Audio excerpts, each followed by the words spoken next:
우리교당 안인생입니다. 저는 오늘 실지 공부로 교훈을 완성하는 교단의 주인이라는 제목으로 발표하겠습니다.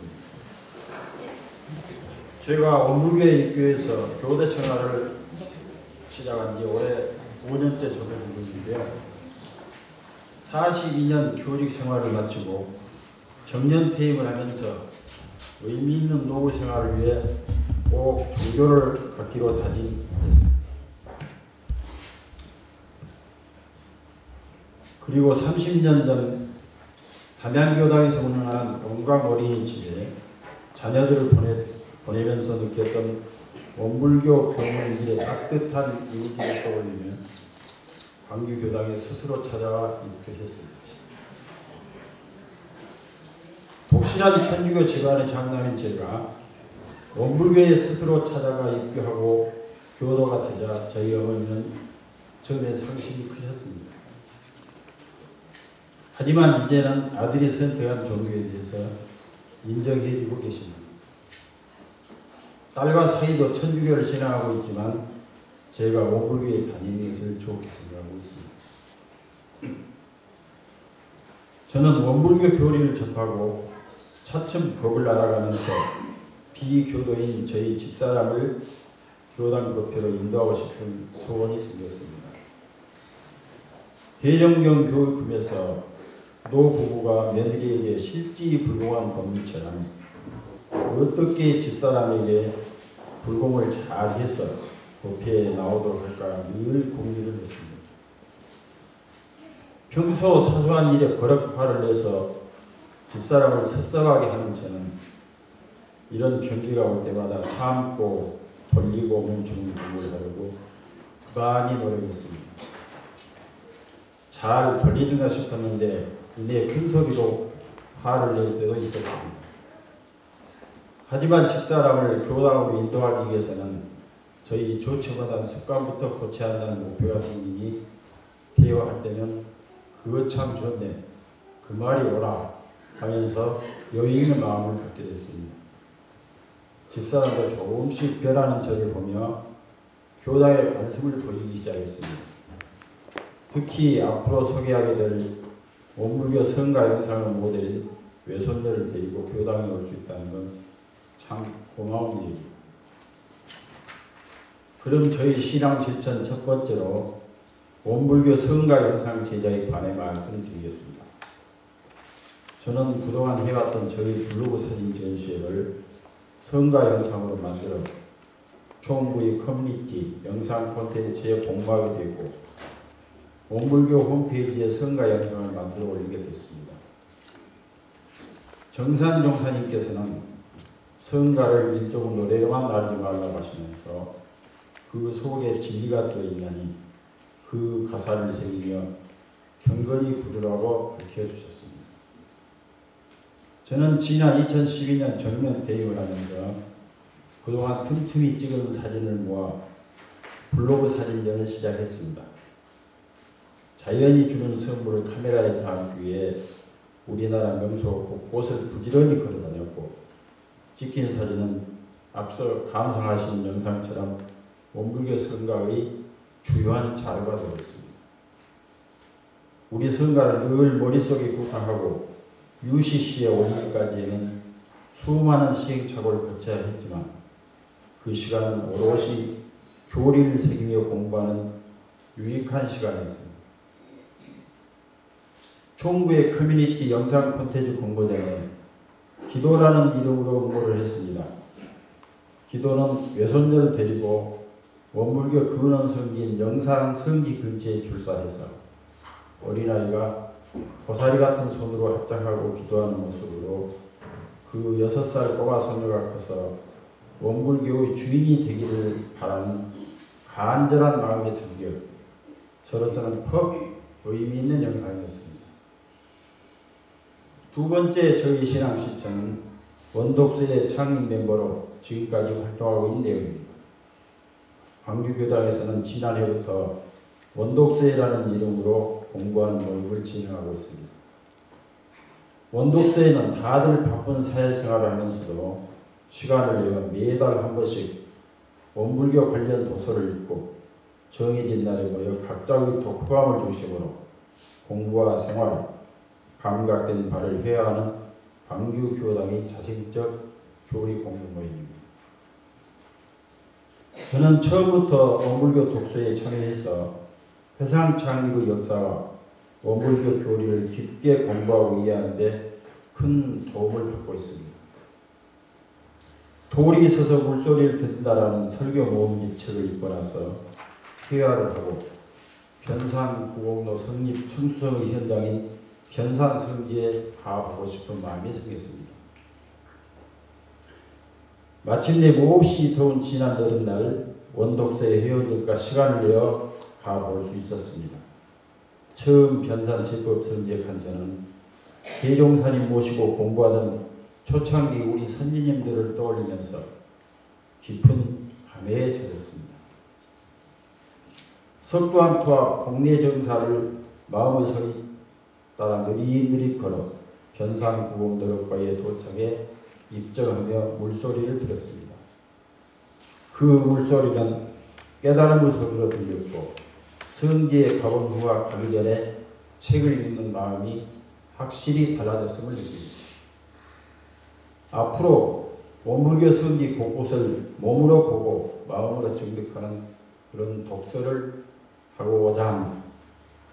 정산용서보고 근실편 15장에서 배움의 세 가지가 있나니 하나는 밖으로 모든 학문을 듣고 배워하라 하며 둘은 안으로 연마하고 공부하여 자각으로 지견을 기르는 것이요 셋은 배우고 깨친 바를 실제에 베풀어서 지행이 일치하게 하는 것인 바 세 가지 중에 실지 공부가 가장 중요하다고 밝히셨습니다.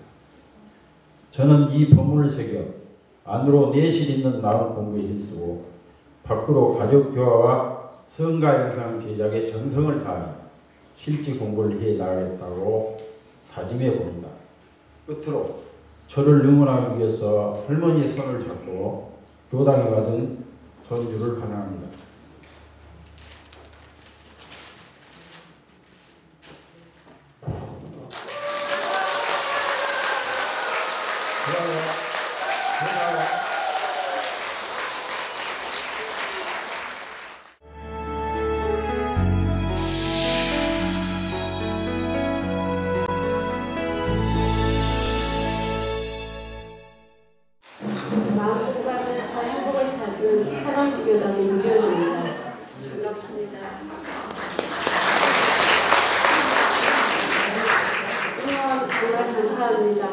이 응원의 힘을 입어서 민연 그리고 법연이라는 주제로 강연을 시작하겠습니다. 원기 96년 2월 1일은 제가 서강주 교당을 처음 출석한 날입니다. 벌써 5년이 훌쩍 지났는데도 그날 아침 일이 생생하게 기억이 납니다. 운전하고 가던 차가 갑자기 시동이 꺼지면서 도로 한복판에 멈춰서고 말았습니다. 그래, 그럼 그렇지. 나는 하나님의 자녀가 맞아. 아버지가 자녀의 일을 모르실 리가 없지. 라고 혼자 중얼거리면서 안도의 한숨을 내쉬었습니다.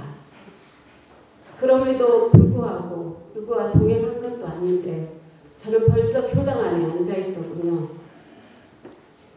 저라는 모습, 독경, 목탁소리가 너무나 낯설어서 금방이라도 뛰쳐나가버리고 싶었지만 조용히 교무님 말씀에 집중을 하면서 하나님을 배반했다고 생각한 그 두렵고 떨리는 마음을 조금씩 진정시켜가고 있었습니다. 26년 동안이나 제가 교회 생활을 하다가 원불교를 찾아온 까닭이 있습니다. 그 첫 번째는 남편과 마음이 하나 되어서 행복한 가정을 이루고 싶었고요. 또 하나는 죽음에 대한 두려움에서 벗어나고 싶어서였습니다. 여러분의 가정생활 행복하십니까? 저 역시 현모양처를 꿈꾸며 누구보다도 행복한 가정을 로망했었죠. 결혼식 날짜를 잡아놓고 세상 모든 것을 얻은 듯 기뻐했습니다.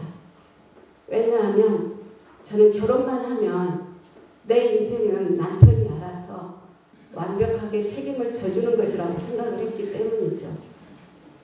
남편에 대한 지나친 기대는 정말 무서운 일이었습니다. 사사건건이 불협화음이 날 수밖에요. 7번씩 70번이라도 용서하라 하신 예수님 말씀처럼 저는 남편을 다 이해하고 다 용서하리라고 다짐을 하곤 했건만 그야말로 작심삼일이었습니다. 우리는 언제까지 이렇게 다투면서 살아가야 하는 걸까? 정말 어떻게 하면 남편과 마음이 하나 될 수 있는 걸까? 기쁠 때나 슬플 때나 늘 함께 하시겠다던 그분은 아무리 불러도 그저 잠잠하시기만 할 뿐 믿음의 의지처를 잃고 혼돈과 방황 속에서 자책하며 괴로워할 때에도 조용히 나를 위로하며 토닥토닥 나를 일으켜 세워주던 그 나, 나의 조물주는 나며 일체 생명이 각각 자기의 조물주인 것을 깨달았을 때 이것이 나의 구원이며 이것이 나의 큰 복음이었습니다. 남편과의 그 수많은 갈등은 결국 26년 동안은 제 기독교 신앙을 재점검하게 했고 오늘날 이렇게 저를 엄불교도로 거듭나게 만들었으니 그 사람은 분명 내 마음 쓰는 법을 가르치는 선생이 맞더군요. 화복간에 그대가 지은 일은 반드시 그대가 받는 것이라.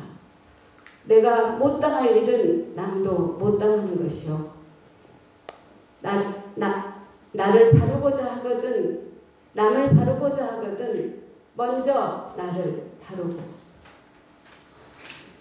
그 사람이 싫어하는 잔소리 대신 말 한마디 할 때마다 심사숙고하고 꼭 하고 싶은 말도 줄이고 그쳐서 서재원 생돌림 모시고 살고 있습니다. 남편과 마음이 하나 되는 게 쉽진 않았지만 결코 어려운 일만도 아니더군요. 그 사람과 마음이 화합되고 보니 가족들과 교단 식구들과 나라와 세계가 하나 되는 길이 무엇인지를 깨닫게 되었습니다. 그동안 마음고생 많이 시켜서 미안하다기에 제가 평생에 소원 하나 들어달라고 부탁을 했습니다. 연말에나 교당에 가겠다고 매번 미루기만 하더니 작년 8월에는 하소훈련도 함께 다녀왔습니다. 아들에게 꼭 함께 가보고 싶은 여행이 있다고 부탁을 했더니 아들이 기꺼이 응해주더군요. 언젠가 내 아들이 이 길을 앞장설 날을 간절히 염원하면서 아들 팔짱을 끼고 익산 총부를 걷는데 너무나 행복했답니다. 신은 오직 하나님 한 분뿐이라며 엄불교 개종을 그렇게 만류하며 걱정했던 딸아이. 이제 우리 엄마는 마음 공부 그만하셔도 될 것 같은데요. 라고 공부 실력을 인정해 주네요. 여러분, 법회 때마다 우리 교무님, 은산 박덕규 교무님께서 강조하고 강조하신 말씀이 하나 있습니다.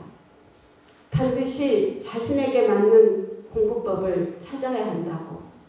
자신에게 맞는 그 공부법으로 평생을 쉼없이 정성을 다해 공부해야 한다고.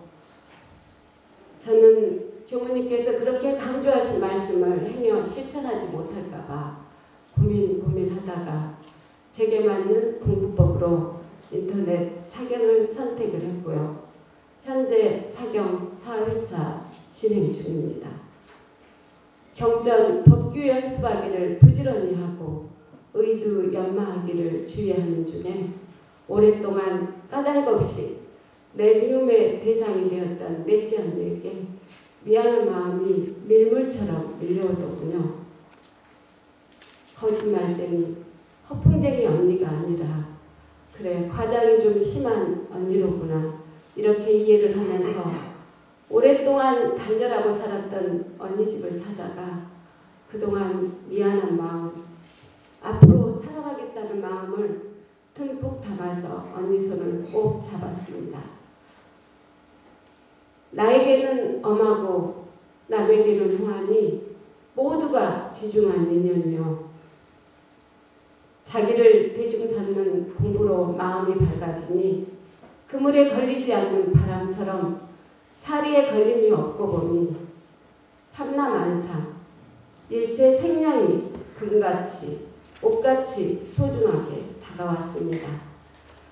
교전 안에 계신 대종사님의 신법을 탯줄 삼고 우리 교우님 신법을 탯줄 삼기 위하여 저는 교당 법회 개근을 최우선시하고 있습니다. 그래서 서울에 있는 가족들 만나러 갔을 때에도 반드시 인근의 교당 법회를 참석하고 있습니다. 개종 후 한동안 교당 생활을 밝히지도 못하고 마치 죄인처럼 숨어 다니다가 이제는 어디에서나 누구에게나 당당하게 정신세력 확장을 용신법을 선포하고 있습니다. 내 소중한 인연들 모두가 이제 법연으로 거듭나서 이 즐거움을 함께 누릴 수 있는 그날을 간절히 염원하면서 쉼없이 기도해 나갈 것입니다. 가정에서나 교당에서나 사회에서나 이 법을 실천하고 발전시킬 막중한 중간 소임을 다할 것을 여러분 앞에 오늘 약속을 드리면서 이만 제 강연을 모두 마치겠습니다. 경청해 주셔서 감사합니다.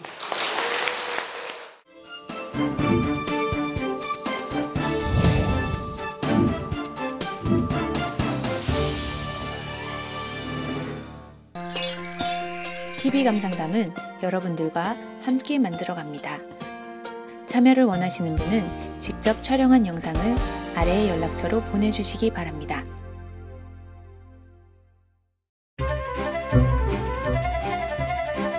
제가 원불교회 부모님 따라서 교당 처음 갔고요. 외할머니였는데 제가 원불교를 그러고 나서 제 스스로 고등학교 1학년 이제 때 원불교를 찾았습니다. 처음으로 다니기 시작했습니다. 제가 원불교를 알게 교당에 된 나올 수 계기는 있었던 계기는 10년 전에 일단 저희 큰어머니 부모님 49세 때 알게 되었고 그렇게 해서 처음 교당을 가게 됐고요. 저는 엄마를 통해서 원불교를 접하게 되었고요.